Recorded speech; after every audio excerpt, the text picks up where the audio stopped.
So to briefly touch on different things here, particularly as a young person in the twenties, in the early twenties, and obviously left school only a few years ago after doing the leaving cert.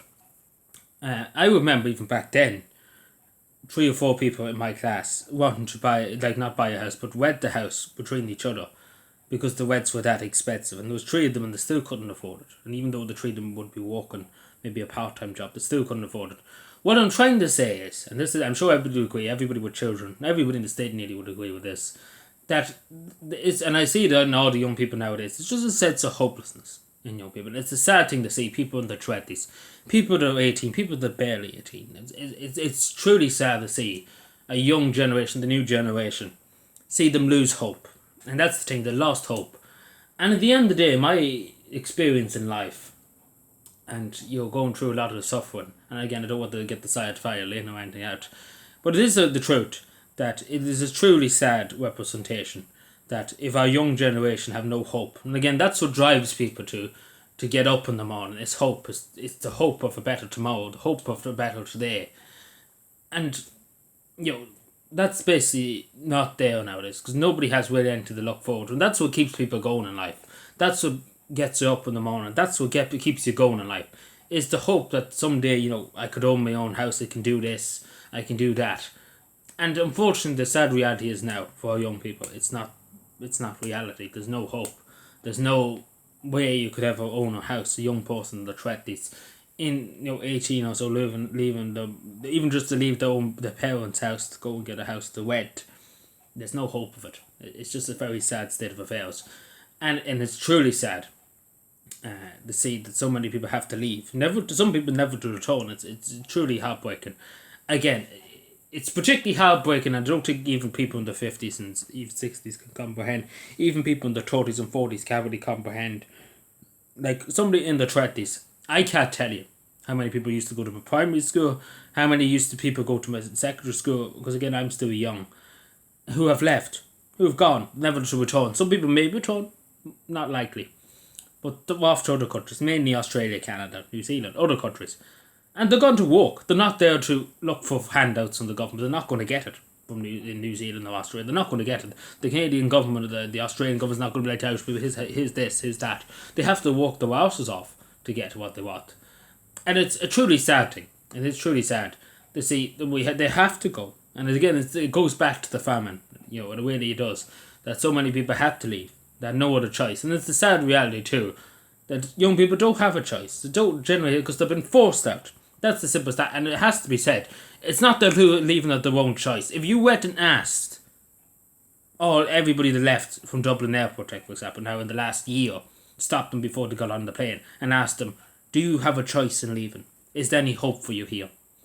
And this is where the heartbreaking is at, so if anybody ever wants to do this, is 99.1% probably would say no. I have no choice. There's no life. I can't make a life. I can't raise a family. I can't do anything. And just hearing that, because that's what they would say. Because the sad reality is, it's true, and it is sadly true. Nobody has any hope, really, any young person of owning a house, not even that paying for college. It's just a very sad state of affairs. It's just generally sad, and particularly that there's the next generation, and that's what we should be fighting for every day. People my age, etc., etc. I understand, and I really don't really care about myself. I never really cared about owning a house. I never really cared about it. I'd known from a young age that I'm working class, etc., etc. I do well enough. Let's put it that way.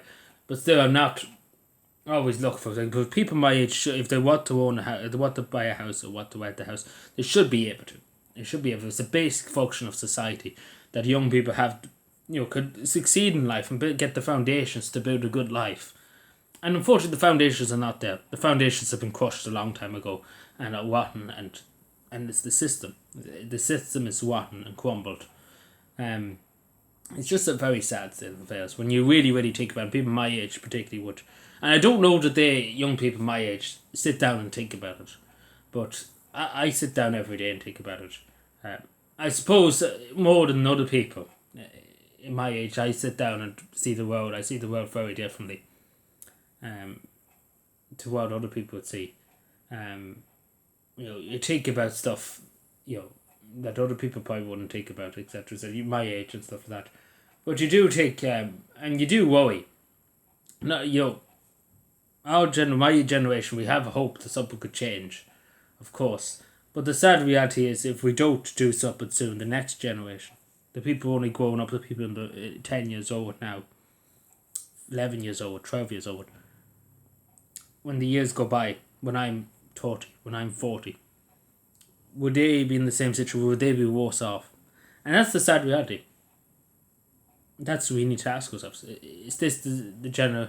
Is this going to be the new normal? I hate to use that word, but is this going to be the new normal where Irish people have to leave and everybody else from Timbuktu has to come in? And there's the simple fact, it doesn't make any sense. It just generally doesn't make any sense when you put it that way. And when you really sit down and think about it, it doesn't. And it's truly sad. And I do suggest, and this is the most important thing, I suppose, here. And the reason why I'm talking about, because it's good to talk. It's good to talk. That's what we want people to talk. Is the fact of the matter, and I do even admit to myself, people are too nervous nowadays. Particularly people who show them faces online, etc. You're too nervous. You're too afraid of losing a job. You're too afraid of not getting a job. The most important thing is, and I think in life, is to be honest. Is to be truthful. And I think when we appreciate that as young people particularly too, is to be truthful. Is to be true for yourself. Not for anybody else, but to be true to yourself. Express your feelings. Show what you really think. And I think that's the most important thing. And particularly now with the election, it's important. It's not just a piece of paper you vote. It's important that we show that the system, and particularly Fine Gael and Fine Fall, have let young people, particularly the Green Party and the majority of the opposition parties, have left young people down something fierce. And we owe it, not to ourselves, if we don't care about ourselves, but we owe it to the next generation to make sure that they can have a better life than what we're having at the moment. And that calls for change. And it does call for change, and it calls for rapid change. But the thing I would say to people is not to be afraid, to stand up, to speak out, to let your voice be heard.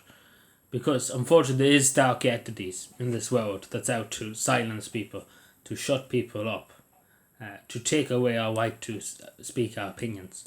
But our grandfathers, the people who came before us, sacrificed so much for us to be able to speak, to be able to have an opinion. And it's important to even be able to vote. And I do encourage people to use that, because we owe it to them too. They wanted our country to be free, to be a great independent country. We owe it to them and to the next generation too. We owe it to everybody to stand up and to be heard. And we owe it to show them, the people in government at the moment, we owe it to everybody who came before us and the future generations to stand up and be counted and to be heard. And it's important. It is generally very important. And this is the most important lecture probably for the last 40 years. So probably need to go back to the 60s. So the Second World War, that period, when the state was the Irish, when it became the Irish Republic from the Irish Free State. It generally probably is nearly 80 years ago. And it's probably the most important election that is ever going to be nearly had in this state. It's either we choose to stay in the current part and nothing changes, or we vote for some kind of change, something to change. Anything is better than no change. But my most important thing is that think about the future, think about the past, think about tomorrow, think about the people who are coming after us. Thank you.